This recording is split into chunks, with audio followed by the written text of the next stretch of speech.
मुजफ्फरपुर के बुचहा सीट पर होने वाले उपचुनाव में प्रत्याशियों के बीच तो मुकाबला है ही, लेकिन इसमें खासकर दो नेताओं की प्रतिष्ठा दांव पर लगी है।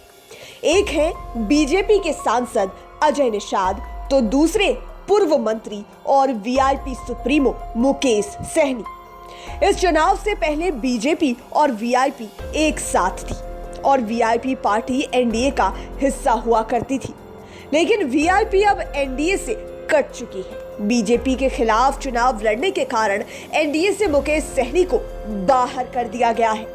ऐसे में वो अब अपने दम पर चुनावी मैदान में जोर आजमाइश कर रहे हैं।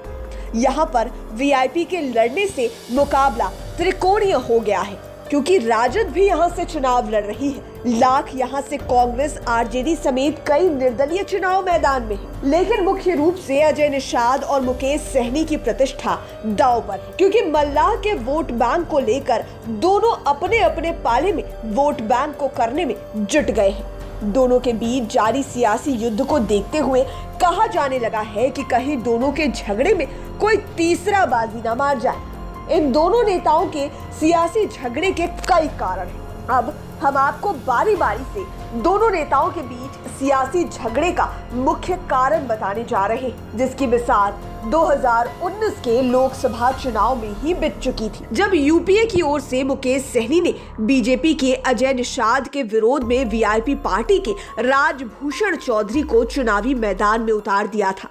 चुनाव में तो बीजेपी के अजय निषाद की जीत हो गई, लेकिन उसी समय से दोनों के बीच एक सियासी झगड़े की बीज बोई चली गई। अजय निषाद को पिता कैप्टन निषाद के द्वारा तैयार की गई सियासी जमीन में सेंधमारी की आशंका दिखने लगी।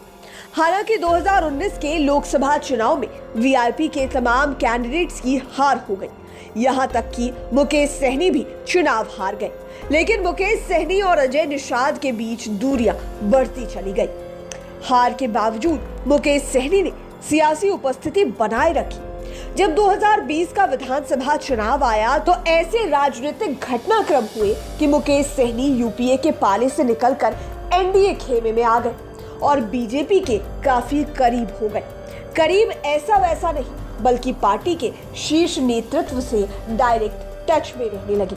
ऐसे में अजय निषाद का विरोध बंद हो गया, लेकिन इस दोस्ती से अजय निषाद कहीं ना कहीं असहज जरूर महसूस कर रहे थे, जिसकी झलक गाहे बगाहे मीडिया में भी देखने को मिलती रही। इधर 2020 के चुनाव में मुकेश सहनी की पार्टी के 4 विधायक भी जीत गए और चुनाव हारकर भी मुकेश सहनी मंत्री बन गए, लेकिन मुकेश सहनी ने यूपी में चुनाव लड़ने की घोषणा कर अपने खिलाफ अजय निषाद को मौका दे दिया। अब अजय निषाद खुलकर हमला भी करने लगे और दिल्ली दरबार में मुकेश सहनी से होने वाली हानि की रिपोर्ट भी शीर्ष नेतृत्व को समझाने लगे। पार्टी ने एकाध बार इस विवाद को संभालने की कोशिश भी की, लेकिन मामला सेट नहीं हो पाया। यूपी चुनाव में मुकेश सहनी मोदी और योगी का खुलकर विरोध करने लगे। इस मौके को अजय निषाद ने जबरदस्त तरीके से लपक लिया और शीर्ष नेतृत्व को समझाने में सफल हो गए। फिर क्या था, मुकेश सहनी को बीजेपी ने एक ही झटके में पटखनी दे दी। सहनी के सारे दांव उल्टे पड़ गए, यहाँ तक कि पार्टी के सभी विधायक भी बीजेपी में शामिल हो गए और मुकेश सहनी को अपना मंत्री पद भी गंवाना पड़ा।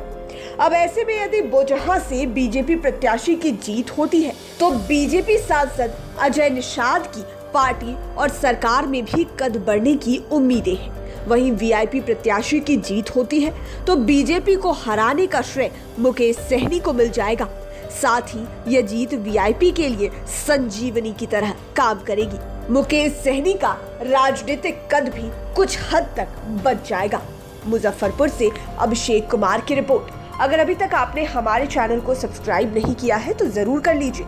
ये वीडियो फेसबुक पर देख रहे हैं तो पेज को लाइक करें, साथ ही साथ हमें ट्विटर पर जरूर फॉलो करें। धन्यवाद।